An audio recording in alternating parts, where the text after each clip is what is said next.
कि आपको पता है 2 अक्टूबर 2022 से जो जन स्वराज पद यात्रा के तहत हम लोगों ने पश्चिम चंपारण के भितिहरवा आश्रम से चलना शुरू किया है, उसके करीब करीब अभी 20 महीने होंगे। 2 अक्टूबर को 2 बरस होगा। बीच में हम लोग कुछ 1-2 महीने रुके भी, क्योंकि लोकसभा का चुनाव था। और इन 20 महीनों में पश्चिम चंपारण से चल के पूर्वी चंपारण, शिवहर, सिवान, गोपालगंज, सिवान, छपरा, वैशाली, समस्तीपुर, मुजफ्फरपुर, सीतामढ़ी, दरभंगा, मधुबनी, खगड़िया, बेगूसराय, सहरसा होते हुए हम लोग अभी मधेपुरा पहुंचे हैं 2 दिन पहले। मधेपुरा में मैं अभी 15-20 दिन रहूंगा। प्रयास होगा कि हर प्रखंड में जहां तक हो सके, जितने गांव में, जितने पंचायत में जाने की जरूरत हो वहां जाएं। हर गांव में जाना संभव नहीं है, लेकिन इतने दिन मधेपुरा में जरूर रहेंगे ताकि यहाँ के हर प्रखंड, हर पंचायत की समझ बन जाए। क्योंकि जन स्वराज का एक उद्देश्य ये है, इस पदयात्रा के जरिए हर पंचायत की जमीनी हकीकत को समझकर पंचायत वाइज अगले 10 बरस के विकास की एक योजना बनाई जाए। उस योजना में उस पंचायत के अगले 10 साल में विकास के लिए क्या कुछ किया जाएगा ये तो बताया ही जाएगा, लेकिन साथ साथ हम लोग 3 बात निश्चित तौर पर बताएंगे कि आपके यहाँ का हर पंचायत, हर एक पंचायत में बच्चों के पढ़ने की सुविधा कैसे होगी, 800 से 1200 नए रोजगार के अवसर कैसे पैदा किए जाएंगे और वहाँ की कृषि को लाभदायक खेती कैसे बनाया जाएगा। ये 3 बात बिहार के 8,500 पंचायतों में हर पंचायत के लिए बनाई जा रही है। इसीलिए इतना समय लगता है। आप देख रहे हैं कि 20 महीने में कुल 17-18 जिले ही हम लोग चल पाए। करीब करीब 60% बिहार हुआ। हालांकि जिलों की संख्या के हिसाब से आपको आधा दिखेगा, लेकिन कुछ जिले बड़े हैं, कुछ छोटे हैं, तो करीब करीब 60% बिहार हम लोग चल पाए हैं। अभी आगे ये यात्रा 1 साल चले, 1.5 साल चले, अभी चलती रहे, इसको रुकना नहीं। जो एक बार संकल्प लेकर काम शुरू किया है वो काम करते रहे। जन स्वराज इस अभियान में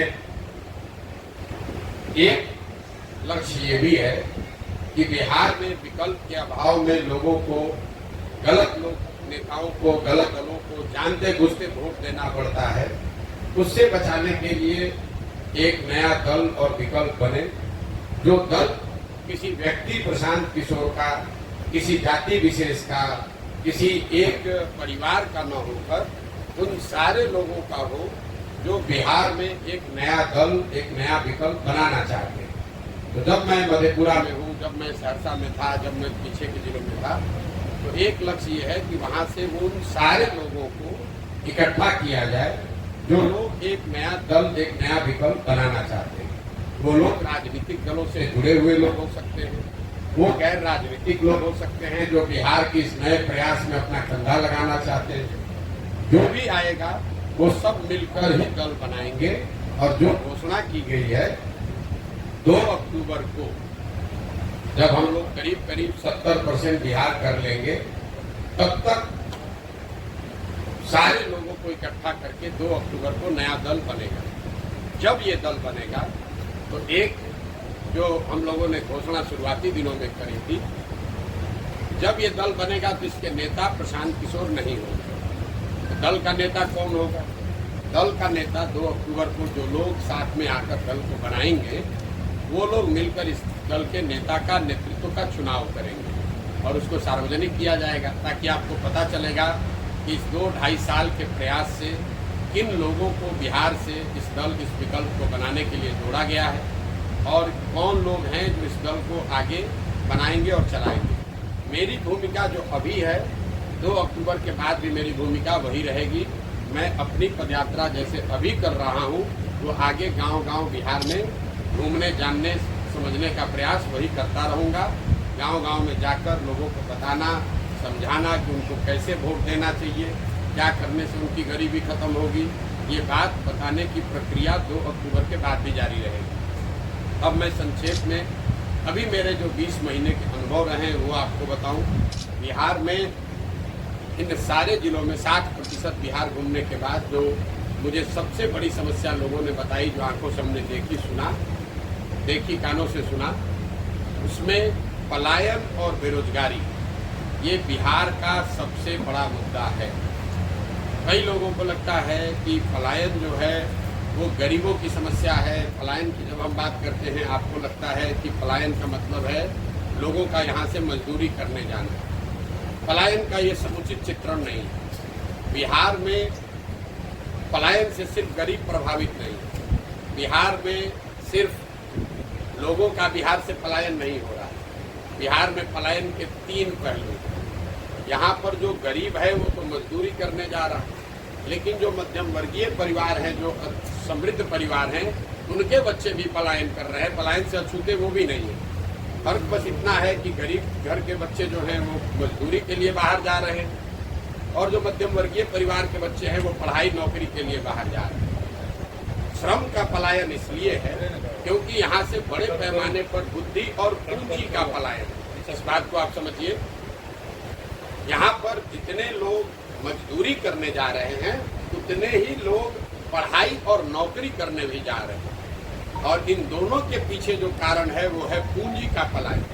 पिछले 30 वर्षों में, एक आंकड़ा दे रहा हूँ याद रखिए, पिछले 30 वर्षों में 1990 से लेकर पिछले वित्तीय वर्ष तक करीब 26 लाख करोड़ रुपया, याद रखिए 26 लाख करोड़ रुपया बिहार के लोगों का पैसा, ये बाहर का पैसा नहीं है, जो बिहार की गरीब जनता का पैसा है, ये बिहार के बैंकों ने यहाँ से दूसरे राज्यों में ट्रांसफर कर दिया। 26 लाख करोड़ रुपया बिहार के लोगों का पैसा बिहार के बैंकों ने अपने माध्यम से उन राज्यों में भेज दिया जहाँ फैक्ट्री लग रही है, जहाँ रोजगार हो रहा है, जहाँ तरक्की हो रही है। और ये रिजर्व बैंक ऑफ इंडिया का आंकड़ा है। तो मेरा और जनसुराज का ऐसा मानना है कि जो श्रम का पलायन अगर रोकना है तो उसके लिए सबसे पहले पूंजी और बुद्धि का पलायन रोकना होगा, क्योंकि जब तक यहाँ पूंजी का निवेश नहीं होगा, जो बौद्धिक तौर पर पढ़े लिखे समझदार लोग नहीं होंगे, तब तक यहाँ उद्योग धंधे नहीं लग सकते हैं, रोजगार के अवसर नहीं पैदा होंगे, और वह जब वो रोजगार का अवसर होगा नहीं तो गरीब लोगों को मजबूरी में पलायन करते ही रहना पड़ेगा। तो जनसुराज की जो सोच है, जो हम लोग बता रहे हैं कि 1 साल में पलायन को रिवर्स किया जा सकता है, 1 साल में यहाँ से बाहर गए लोगों को वापस किया जा सकता है, उसके पीछे सिर्फ यही अध्ययन है। यहाँ से अगर पूंजी का पलायन रोक दिया जाए, यहाँ से अगर बुद्धि का पलायन रोक दिया जाए, तो बहुत बड़े पैमाने पर श्रम के पलायन को भी रोका जा सकता है। पलायन का एक जो सामाजिक पहलू है वो है इनका परिवार पर, आपकी हमारी जीवन शैली पर असर। आप जब बिहार के गांव में जाते हैं तो आपको बच्चों से मुलाकात होगी, आपकी मुलाकात महिलाओं से होगी, आपकी मुलाकात बुजुर्गों से होगी। ज़्यादातर गांव में नवयुवक रह ही नहीं रहे हैं या उनसे आपकी मुलाकात नहीं होगी। जो प्रखंड या पंचायत बाढ़ प्रभावित है वहाँ 60 से 70% युवा गांव से बाहर ही रहते हैं। जहाँ बाढ़ नहीं भी आता है वहाँ पर भी 40-50% युवा बाहर रह रहे हैं। पर इस लंबे समय तक चले पलायन का असर ये हुआ है कि परिवार की संकल्पना ही खत्म हो गई है। शायद ही कोई आपको घर ऐसा मिलेगा जहाँ पर आपको पति पत्नी, बाल बच्चे और माता पिता एक साथ रहते हुए मिले। लोगों ने एक तरीके से उनके मानस पटल पे ये चिन्हित हो गया है कि नौकरी करने का मतलब है कि लड़का बाहर जाएगा, और जब तक उसकी शक्ति है, ताकत है, जवानी है, तब तक वो बाहर नौकरी करेगा। जब वो बूढ़ा होगा तो वापस आएगा, और जो घर में नया लड़का होगा वो वापस बाहर जाएगा। इससे परिवारों की संकल्पना खत्म हो गई है। होली दशहरा लोग साथ में मनाने की जो भावना कभी रही होगी, जो परिपाटी थी, वो धीरे धीरे खत्म हो गया। छठ और परिवारों में होने वाले शादियों को छोड़ दें तो परिवार शायद ही कभी इकट्ठा होता है। बेरोजगारी और पलायन के बाद जो बेरोजगारी का मामला है उसमें खाली आपको आंकड़ा दे देता हूँ। एक नई बात लोगों को बताने की कोशिश की जा रही है कि सरकारी नौकरी दिया जाएगा, उसके लिए मारामारी की जा रही है कि हमने 2 लाख दे दिया कि 4 लाख दे दिया। किसने कितना दिया कितना नहीं दिया उस पर मैं बाद में आता हूँ। पहली बात कि पिछले महागठबंधन की सरकार ने जो नौकरी का दावा किया है ये सरासर गलत डाटा है, आंकड़ा है, लोगों को बेवकूफ़ बनाया जा रहा है। जिन 2 लाख शिक्षकों की नियुक्ति के बारे में सरकार दावा कर रही है कि हमने बहुत लोगों को नौकरी दे दी, उसमें करीब करीब 30% वो लोग हैं जो पहले से नौकरी कर रहे थे, वो नियोजित शिक्षक के तौर पर काम कर रहे थे। अब उनका सर्विस कंडीशन बदलकर अब वो राज्य कर्मी के तौर पर काम कर रहे हैं। ये नए लोगों को नौकरी नहीं मिली है, इस बात को आप स्पष्ट कर लीजिए। बाकी जो लोग बच गए 1.5 लाख के आसपास, क्योंकि सरकार ने एग्जैक्ट आंकड़ा जारी नहीं किया, जो बाकी लोग बच गए हैं उसमें आधे से ज्यादा लोग करीब करीब 14-15 अन्य राज्यों के लोग हैं जिनको आकर ये नौकरी मिली है। तो मेरा अपना अनुमान है कि बिहार में 40-50 हजार से ज्यादा लोगों को नई नौकरी नहीं मिली है। और मैं पिछले कई महीनों से ये बात कर रहा हूँ, ये मांग कर रहा हूँ कि सरकार को ये आंकड़ा जारी करना चाहिए कि आखिर बिहार में कितने नए लोगों को नौकरी दी गई है। सर्विस कंडीशन को चेंज करने को हम नई नौकरी नहीं मान सकते। दूसरे राज्य के लोग आकर नौकरी कर रहे हैं, उससे बिहार के लोगों का कोई फायदा नहीं हुआ। लेकिन जो बड़ी बात है, क्या सरकारी नौकरी से बिहार का भला हो सकता है? क्योंकि नौकरी चाहे 50,000 मिला हो या 2 लाख, 30-32 वर्ष से जो लोग यहाँ राज कर रहे हैं, लालू जी, नीतीश जी, दोनों आपस में झगड़ रहे हैं कि ये नौकरी किसने दिया। हम कह रहे हैं कि आप दोनों का दावा मान लीजिए, उन्हीं को क्रेडिट दे दीजिए। एक आंकड़ा आपको दे रहे हैं, बिहार में चपरासी से लेकर मुख्य सचिव तक, चपरासी से लेकर मुख्य सचिव तक, नियोजित हो, कॉन्ट्रेक्चुअल एम्प्लॉय हो, रेगुलर एम्प्लॉय हो, सबकी संख्या अगर आप जोड़ दीजिएगा तो कुल जमा 1.97%, मतलब 2% से कम लोग ही सरकारी नौकरी करते हैं। तो जो लोग ये दावा कर रहे हैं कि सरकारी नौकरी से आपका जीवन बदल जाएगा, वो बिल्कुल आपको भरमा रहे हैं, आपको गलत सपना दिखा रहे हैं। पिछले 75 साल में 1.97% लोगों को सरकारी नौकरी मिली है। उसमें 40-45 वर्ष कांग्रेस का राज शामिल है, उसमें नीतीश और भाजपा का डबल इंजन का सरकार शामिल है, उसमें लालू राबड़ी जी का 15 साल सामाजिक न्याय का सरकार शामिल है। सबके प्रयास के बाद भी सिर्फ 2% लोगों को ही नौकरी मिली है। तो ये जो भ्रम फैलाया जा रहा है कि सबको नौकरी मिल जाएगी, ये सिर्फ समाज को लॉलीपॉप दिखाकर वोट लेने की राजनीति है। पूरे दुनिया में ऐसा कहीं कोई प्रमाण नहीं है कि 13 करोड़ आबादी वाले समाज में, राज्य में सरकारी नौकरी के जरिए बेरोजगारी दूर किया जा सकता है। दुनिया में इस बात का जरूर प्रमाण है कि अगर लोगों को अच्छी शिक्षा दे दी जाए, उनको स्किल दे दिया जाए और उनको काम करने की सुविधा और पूंजी दे दी जाए, उससे उनको रोजी रोजगार मिल सकता है, उससे उनकी गरीबी दूर हो सकती है। तो जन स्वराज का इस पर जो सोच है कि जब ये व्यवस्था बने तो पहला काम 15 साल से कम उम्र के बच्चों के लिए विश्व स्तरीय पढ़ाई की व्यवस्था की जाए, ताकि वो बच्चा आगे चलकर समाज पर, राज्य पर बोझ न बने। इसी समाज में जो लोग पढ़ लिख गए हैं, नौकरी कर रहे हैं, अपने पैर पर खड़े हो गए हैं, उनको सरकार से 4 किलो अनाज नहीं चाहिए, उनको इंदिरा आवास योजना के लिए लड़ाई नहीं करना है, उनको 400 रुपया का पेंशन नहीं चाहिए। तो पूरे दुनिया भर के जो विद्वान लोग हैं, जिनसे जो लोग जन स्वराज की मदद कर रहे हैं, सुझाव दे रहे हैं, वो बता रहे हैं कि बिहार की व्यवस्था अगर बदलनी है तो सबसे पहला काम करना है कि 15 साल से कम उम्र के बच्चों को पढ़ाई की अच्छी व्यवस्था की जाए, ताकि वो समाज पर, समाज के संसाधनों पर बोझ न बने।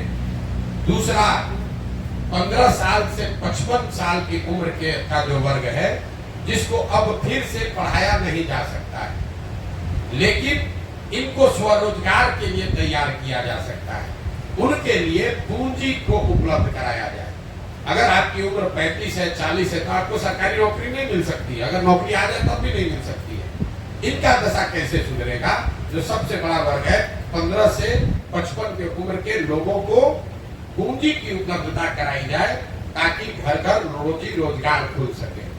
और 55-60 से ज्यादा उम्र के जो लोग हैं, समाज की जिम्मेवारी है कि उनकी जीवन स्तर को बेहतर करने के लिए कम से कम उनको 2000 रुपया पेंशन की व्यवस्था की जाए, ताकि वो लोग जो अब शारीरिक तौर पर मजदूरी करने की स्थिति में भी नहीं है, पढ़ाई तो स्वाभाविक तौर पर वो नहीं कर सकते हैं, रोजी रोजगार नया कुछ कर नहीं सकते हैं, उनका जीवन यापन एक इज्जतदार नागरिक शहरी के तौर पर बीते, इसके लिए उनको 2000 रुपया महीने की व्यवस्था की जाए। और ये तीनों काम बिल्कुल किया जा सकता है। कोई कहेगा भैया शिक्षा कैसे सुधरेगा, तो शिक्षा को लेकर बिहार सरकार केंद्र सरकार दोनों के पैसे को जोड़ दीजिए तो करीब करीब 50,000 करोड़ रुपया हर साल बिहार में खर्च हो रहा है बच्चों के पढ़ाई के लिए। 50,000 करोड़ रुपया, और 50 बच्चे भी अच्छी शिक्षा नहीं पा रहे हैं। तो जो जनसुराज की सोच है, विजन है कि अगर इसमें से 1/3 पैसा 15,000 करोड़ रुपया भी हर साल नई शिक्षा व्यवस्था बनाने पर खर्च किया जाए, तो हम लोगों का अनुमान है कि हर प्रखंड में, नेतरहाट का आपने नाम सुना होगा, नेतरहाट के स्तर के विद्यालय अगर हर प्रखंड में एक विद्यालय खोलना हो तो करीब करीब 15 से 20,000 करोड़ रुपया उसका सालाना खर्च आएगा। जनसुराज की ये सोच है कि जो अभी शिक्षा पर खर्च हो रहा है उसका 1/3 पैसा हर प्रखंड में एक ऐसा विश्व स्तरीय विद्यालय बनाने पर खर्च किया जाए। और अगर हर साल हम लोग एक विद्यालय अच्छा वैसा बनाएंगे तो अगले 5 साल में हर प्रखंड में 5 ऐसे विद्यालय बन जाएंगे जिसका स्तर नेतरहाट का होगा। मॉडल ये है कि हर गांव में स्कूल बनाने के बजाय, हर बच्चे तक अच्छी शिक्षा पहुंचाने के बजाय हर बच्चे को अच्छे शिक्षण संस्थान में पहुंचाया जाए। ये दुनिया में जितने बड़े देश हैं जहां पर भी शिक्षा में आमूलचूल परिवर्तन लाया गया है, आप फिनलैंड चलिए, स्कैंडिनेवियन कंट्री में डेनमार्क चलिए, स्वीडन चलिए, दूसरे जो देश हैं न्यूजीलैंड चलिए, जहां पर शिक्षा में आमूलचूल परिवर्तन लाया गया है, उन देशों में सरकारों ने हर गांव में विद्यालय नहीं बनाया, उन्होंने अच्छे विद्यालय बनाए और लोगों को मोबिलिटी दे दी, बस की सुविधा दे दी, स्कूल बस की सुविधा दे दी, ताकि लोग अपने बच्चों को अच्छे शिक्षण संस्थाओं में भेज सकें। आप शहरों में भी देखते हैं, मधेपुरा में देख लीजिए, पटना में देख लीजिए, दिल्ली में देख लीजिए, आपके घर के बगल में जरूरी नहीं है कि अच्छा स्कूल है, लेकिन आप अपने बच्चे को स्कूल बस से भेजते हैं, आधे घंटा में बच्चा आपका अच्छे स्कूल में पहुंच जाता है। तो जनसुराज ने जो परिकल्पना की है कि हर प्रखंड में बिहार में अगर 5 अच्छे विद्यालय बना दिए जाएं तो और स्कूल बस की बढ़िया व्यवस्था बना दी जाए, तो कोई भी छात्र 15 से 20 मिनट में अपने घर से स्कूल बस के माध्यम से स्कूल तक पहुंच जाएगा।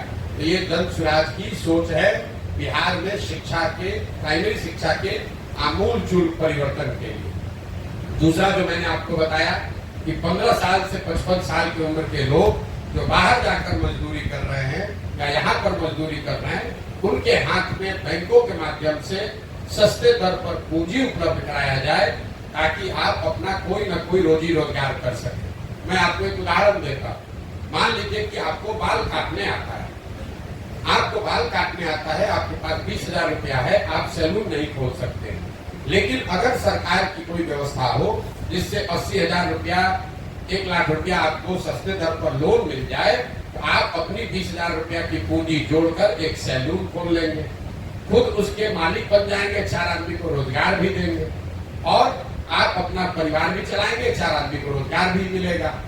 अगर वो पूंजी नहीं है, आपको बाल काटने तो आता है, लेकिन पूंजी के अभाव में आप जाकर पटना में, दिल्ली में मजदूरी कर रहे हैं बाल काटने का। तो ये जो सोच है कि जो लोग उम्र के उस पड़ाव से निकल गए जो उनको शिक्षा दी जा सकती है, उनके हाथ में पूंजी दिया जाए, ताकि उनके पास जो कौशल है, जो स्किल है, उसके जरिए वो अपने और अपने परिवार के लिए रोजी रोजगार की व्यवस्था कर सके।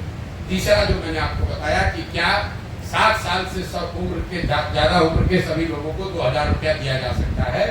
तो मेरा जो हम लोगों ने जो आकलन किया है, बिहार में 60 साल से ज्यादा उम्र के जितने महिला पुरुष हैं, अगर आप उनको 2,000 रुपया महीना देना चाहते हैं तो साल में कुल 12 से 15 हजार करोड़ रुपए का खर्च आएगा। और बिहार सरकार का पिछले साल का बजट है 2,46,000 करोड़। तो मुझे ऐसा लगता है, और जो जिन लोगों को हम लोग सलाह ले रहे हैं जिन लोगों से, वो बता रहे हैं कि ये बिल्कुल संभव है। 2.5 लाख करोड़ के बजट से 12,000 करोड़ रुपया बिहार के सबसे वल्नरेबल सेक्शन के लिए निकाला जा सकता है। तो ये जन सुराज के 3 जो बड़े संकल्प है कि जब ये व्यवस्था बने तो 15 साल से कम उम्र के बच्चों के लिए अगले 5 वर्ष में अच्छी शिक्षा की व्यवस्था की जाए, 15 से 55 साल के लोगों के लिए पूंजी की व्यवस्था की जाए, और 55-60 से ज्यादा उम्र के लोगों के लिए 2,000 रुपया महीना की व्यवस्था की जाए। रोजगार और पलायन के बाद जो सबसे बड़ी समस्या दिखी वो है शिक्षा की समस्या। कोई ऐसा वर्ग नहीं है जो यहाँ पर ये ध्वस्त हुई शिक्षा व्यवस्था की बात की चर्चा नहीं कर रहा है। आप पगड़े हैं, पिछड़े हैं, गरीब हैं, अनपढ़ है, पढ़े लिखे हैं, युवा हैं, बुजुर्ग हैं, हर आदमी कह रहा है भैया स्कूल व्यवस्था खत्म हो गई है, पढ़ाई की व्यवस्था खत्म हो गई। हम लोग बिहार से के सरकारी स्कूल से मैं खुद पढ़ा हुआ हूँ। बिहार में सरकारी शिक्षा कभी बहुत अच्छी नहीं थी, लेकिन हर प्रखंड में, डिस्ट्रिक्ट में 2-4 विद्यालय ऐसे जरूर थे जहां पढ़कर आप अपना जीवन सुधार सकते थे। ये नीतीश कुमार के राज में जो समान शिक्षा नीति लागू करने के चक्कर में इन्होंने पूरी शिक्षा व्यवस्था को ध्वस्त कर दिया है। नतीजा ये हुआ है कि जहां विद्यालय है, जहां भवन है, वहां शिक्षक नहीं है, जहां शिक्षक है वहां भवन नहीं है, जहां दोनों है वहां बच्चे नहीं है, जहां तीनों है वहां पढ़ाई है। कई लोग समाज में चर्चा के दौरान बताते हैं कि बिहार में शिक्षा व्यवस्था इसलिए ध्वस्त हो गई है कि यहाँ पर खिचड़ी बट रहा है स्कूल से। मैं इस बात को सिरे से खारिज करता हूँ। अगर खिचड़ी बटने से शिक्षा व्यवस्था खराब होती तो 7वें क्लास के बाद से जितने विद्यालय हैं, 7वें क्लास के ऊपर के कक्षा में खिचड़ी नहीं बटती है, वहां पर पढ़ाई क्यों नहीं हो रही? कुछ लोग ये कहते हैं कि यहाँ के शिक्षकों की जो क्वालिटी है, नियोजित शिक्षक जो हैं, उनकी वजह से शिक्षा व्यवस्था खराब होगी। इस बात में भी पूरी सच्चाई नहीं है। अगर सिर्फ नियोजित शिक्षकों की वजह से शिक्षा व्यवस्था खराब होती तो आप मुझे ये बताइए कि पटना साइंस कॉलेज में, पटना कॉलेज में, सीएम साइंस कॉलेज में, लंगट सिंह कॉलेज में पढ़ाई क्यों नहीं हो रही है? वहां पर तो नियोजित शिक्षक नहीं पढ़ा रहे, वहां पर तो खिचड़ी नहीं बट रही है। अगर आप शिक्षा की बदहाली को समझना चाहते हैं तो अगर इसको आपको ध्यान से देखना पड़ेगा। इसकी बदहाली का कारण यह है कि समाज और सरकार, मैं अंडरलाइन कर रहा हूं, समाज और सरकार कहीं न कहीं दोनों की प्राथमिकताओं में शिक्षा है ही नहीं। सरकार ने शिक्षा व्यवस्था को इस तरह से खत्म कर दिया है कि सारे बच्चे अनपढ़ रहे, मजदूर रहे, ताकि 4 किलो अनाज पर, सरकारी नौकरियों के रेवड़ी के नाम पर, कुछ सरकारी बेनिफिट के नाम पर उनको वोट मिलता रहे। समाज से गलती ये हुई है कि समाज ने भी अब शिक्षण संस्थाओं को पढ़ाई का केंद्र न मानकर सरकारी सुविधा बांटने वाला केंद्र मान लिया है। आप गांव में रहते हैं, आपके विद्यालय से अगर खिचड़ी ना मिले बच्चे को तो आप जाकर हल्ला मचाते हैं कि खिचड़ी नहीं मिल रहा। अगर आपको पोशाक का, साइकिल का पैसा नहीं आया तो लोग बताते हैं कि भैया पोशाक का पैसा नहीं आया है, साइकिल का पैसा गुरुजी नहीं दे रहे हैं। लेकिन गांव में लोग ये नहीं बता रहे हैं कि यहाँ गणित का टीचर नहीं है, यहाँ हिंदी की पढ़ाई नहीं हो रही है, या यहाँ कक्षा नहीं लगता है। तो कहीं न कहीं समाज और सरकार दोनों की प्राथमिकताओं में शिक्षा खत्म हो गई है। वही कारण है कि शिक्षा का इतने बड़े स्तर पर यहाँ पतन हुआ है। खिचड़ी बंटना और शिक्षकों की क्वालिटी एक छोटा पहलू है। तीसरी जो सबसे बड़ी समस्या है वो किसानों की समस्या है। बिहार में जो किसान है उसकी बड़ी बदहाली है। कई लोगों को लगता है कि किसान तो भैया ऐसे ही रहेगा।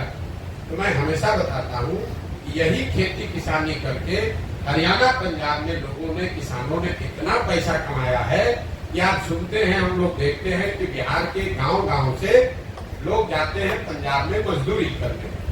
तो ऐसा क्या अलग है पंजाब की खेती में और बिहार की खेती में कि वहाँ के लोग खेती से पैसा कमा रहे हैं और हम लोग यहाँ खेती करने वाले लोग के खाने के लाले पड़े हैं। उसके मूल में 3 बातें।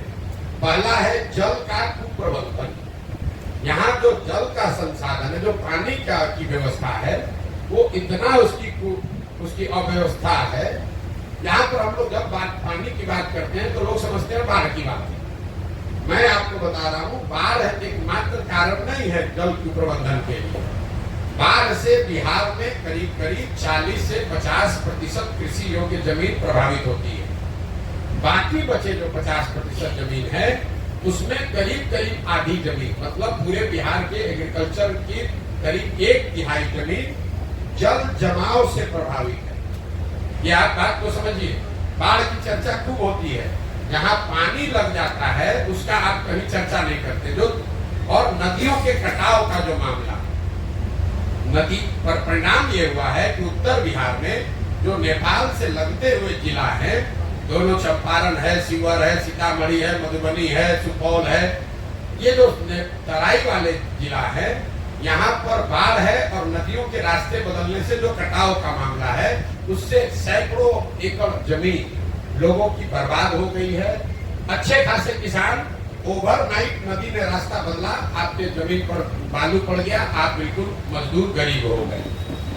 लेकिन जब आप तराई के जिलों से नीचे जाएंगे, आप गोपालगंज जाइए, गोपालगंज के बाद सिवान जाइए, सिवान के बाद छपरा जाइए, समस्तीपुर, वैशाली, मुजफ्फरपुर, दरभंगा, खगड़िया, इन जिलों में आप देखेंगे हर पंचायत में हजारों एकड़ जमीन ऐसी है जहां जल जमाव है, पानी निकलता ही नहीं, वहां एक ही फसल होती है। इस पर कोई सरकार की चर्चा, न प्रेस में कोई बात होती है। लोकल स्तर पर लोग बात करते हैं कि भैया यहाँ 2000 एकड़ पानी लगा रहता है, लेकिन सरकार का कोई समुचित इस पर प्रयास नहीं है। और तीसरा पहलू है सूखे की। बिहार देश में, ये आंकड़ा याद रखिए, बिहार देश के बड़े राज्यों में एकमात्र ऐसा राज्य है जहां पिछले 10 वर्ष में सिंचित भूमि की मात्रा 11% से कम हो गई है। याद रखिए, 10 साल में सिंचाई वाली जमीन 11% से कम हो गई। ऐसा क्यों? जो पहले से भी नहर बने हुए थे, जो नलकूप थे, माइनर इरिगेशन के प्रोजेक्ट थे, वो रख रखाव के अभाव में बंद हो गया है। तो जब हम लोग गांव देहात में चलते हैं तो लोग बताते हैं भैया ये नहर है, पानी कभी आता था अब नहीं आता है, यहाँ बोरिंग था, कैनाल था, अब बंद हो गया। तो ये जो पहली समस्या है, बाढ़, जल जमाव और सूखा, इन तीनों को मिलाकर जो इतना बड़ा कुप्रबंधन है कि करीब करीब 2/3 जमीन या तो बाढ़ से प्रभावित है, या जल जमाव से प्रभावित है, या पानी नहीं रहने के वजह से सूखे से प्रभावित है। दूसरी बड़ी समस्या है भूमि सुधार। बिहार में समाजवाद की बात हुई, सामाजिक न्याय की राजनीति हुई, लेकिन बिहार में आपने भूमि सुधार की चर्चा कभी नहीं सुनी होगी। नतीजा ये है कि पूरे देश में 100 में 38 लोगों के पास जमीन नहीं है, जबकि बिहार में 100 में 60 लोगों के पास 1 इंच 1 धूर जमीन नहीं है। याद रखिए, 100 में 60 लोगों के पास बिहार में जमीन नहीं है। हजारों एकड़ जमीन ऐसी है जिसका मालिकाना हक भूमि सुधार लागू नहीं होने की वजह से डिस्प्यूटेड है। आप किसी भी कोर्ट कचहरी में चले जाइए, करीब करीब 1/3 केस कोर्ट में जमीनों के मालिकाना हक को लेकर जुड़ा हुआ है। तो जब जमीनों का मालिकाना हक क्लियर ही नहीं है, इसीलिए आपको दिखता है कि उनकी प्रोडक्टिविटी कम है, उसमें आप इन्वेस्टमेंट नहीं कर सकते। दूसरा जो इससे जुड़ा हुआ भ्रष्टाचार है, आपको रसीद कटाना है, दाखिल खारिज कराना है, 2000, 5000, 10,000, 20,000 रुपया दीजिएगा तभी काम होगा। पूरा ये जो भूमि राजस्व का मामला है, ये अंचलाधिकारी, उसके नीचे प्रखंडों में 1-2 कर्मचारी और 4-5 दलाल जिसको अटर्नी करते हैं, इन्हीं के कंधों पर है। यही लोग रजिस्टर 2 मेंटेन करता है, यही आपको जमीन का मालिक बनाता है, यही आपके जमीन पर डिस्प्यूट खड़ा करता है और यही आपसे पैसा कमाता है। बिहार में सबसे जरूरी है भूमि सुधार, भूमि का नाप फिर से किया जाए, भूमि का मालिकाना हक तय किया जाए। मुझे लाखों लोगों की जानकारी है, हजारों लोग मिले यात्रा के दौरान, जिनको अलग अलग सरकारों ने अलग अलग कालखंड में भूमि का पट्टा दे दिया कि भैया ये तुम्हारा जमीन है, 2 डिसमिल है, 3 डिसमिल है। जिसको पट्टा दिया उसको जमीन का हक नहीं मिला, जिसका जमीन एक्वायर किया गया उसने जमीन छोड़ा नहीं।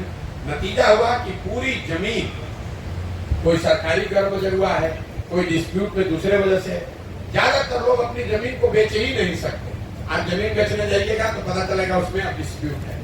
और इन दोनों के बाद, जल कुप्रबंधन और भूमि सुधार के बाद, तीसरा यहाँ जो रूरल इकोनॉमी किसानों की बदहाली है उसकी वजह है किसानों के फसलों का उचित दाम का न मिलना। मैं 2 साल से पैदल चल रहा हूँ, मुझे कोई भी परिवार, कोई भी किसान ऐसा नहीं मिला जो यहाँ धान को उचित एमएसपी पर बेचा हो। यहाँ पैक्स की व्यवस्था, कोऑपरेटिव की व्यवस्था, मंडी की व्यवस्था पूरी तरीके से खत्म है। एक आंकड़ा फिर आपको दूंगा, याद रखिए। हम लोग कहते हैं पंजाब में किसान बड़ा धनी है। पिछले 10 वर्ष में पंजाब में 70% धान और करीब 75% गेहूं सरकारी समर्थन मूल्य पर खरीदा गया है।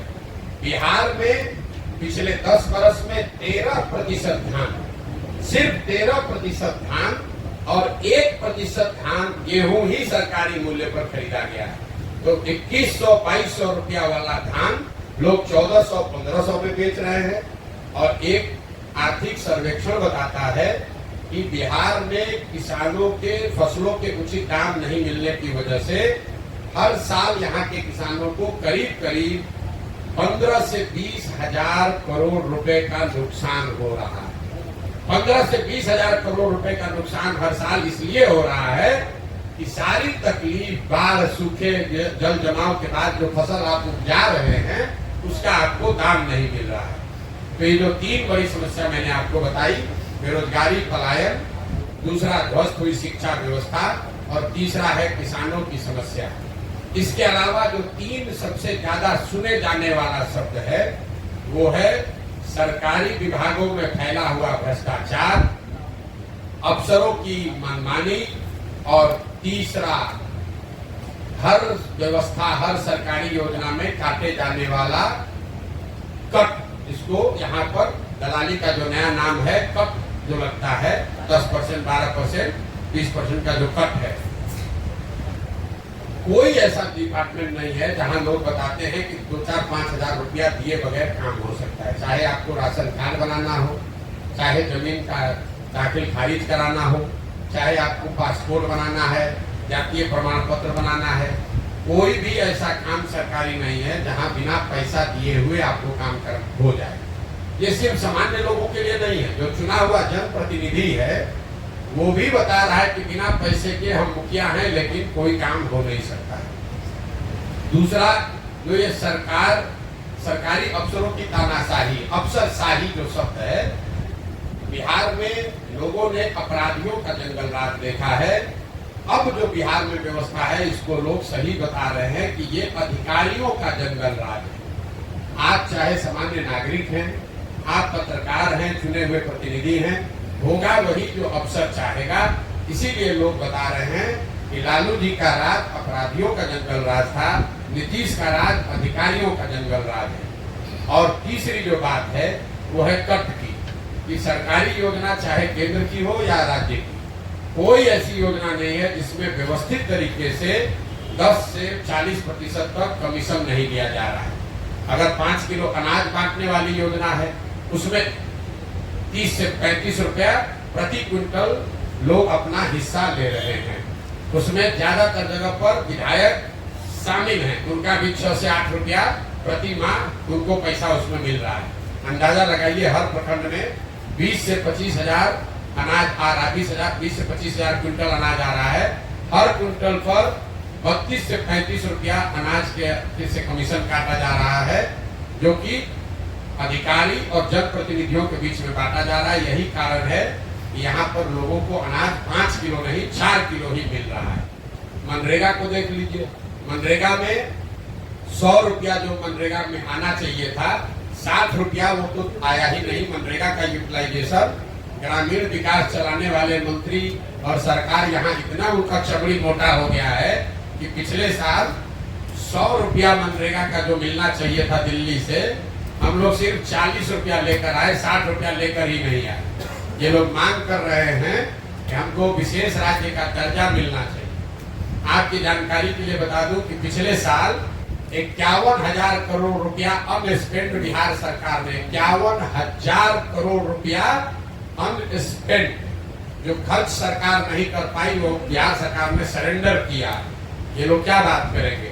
तो चाहे अनाज की योजना हो कि मनरेगा की योजना हो, प्रधानमंत्री गरीब कल्याण योजना, आवास योजना हो, शौचालय की योजना हो, कोई ऐसी योजना नहीं है जिसमें व्यवस्थित तरीके से कट नहीं काटा जा रहा है।